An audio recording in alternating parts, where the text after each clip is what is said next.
નવચેતન વિકાસ મંડળના સાનિધ્યમાં શિવાલય cricket club દ્વારા આયોજિત દ્વિતીય સર્વજ્ઞાતિ સમૂહ લગ્ન સમારોહનું ભવ્ય આયોજન કરવામાં આવ્યું.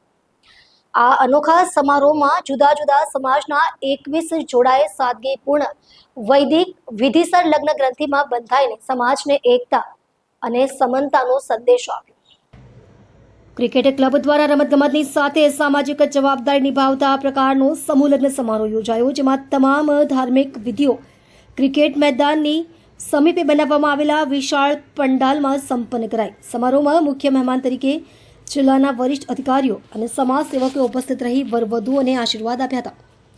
આયોજકોએ જણાવ્યું કે સર્વજ્ઞાતિ સમૂહ લગ્નનો હેતુ સમાજના નબળા તબક્કાના યુવાનો અને યુવતીઓને ભારે ખર્ચાળ લગ્નોના બોજામાંથી મુક્તિ આપવાનો છે. સમારોહમાં તમામ વરવધુઓને વસ્ત્રો, ભેટ, સોગાદ અને શાસ્ત્રોક્ત વિધિ પ્રમાણે લગ્ન કરાવવાની સુવિધા ક્લબ દ્વારા આપવામાં આવી હતી. કાર્યક્રમના અંતે મોટી સંખ્યામાં ઉપસ્થિત મહાનુભાવો અને સંબંધીઓ વચ્ચે સામૂહિક ભોજન લેવાયું હતું. શિવાલય ક્રિકેટ ક્લબ અને નવચેતન વિકાસ મંડળના આ પ્રયાસની સમાજના સમસ્ત વર્ગો દ્વારા પ્રશંસા કરવામાં આવી રહી છે અને આગામી વર્ષે પણ આવા સમારોહનું આયોજન કરવાની ઘોષણા કરવામાં આવી છે.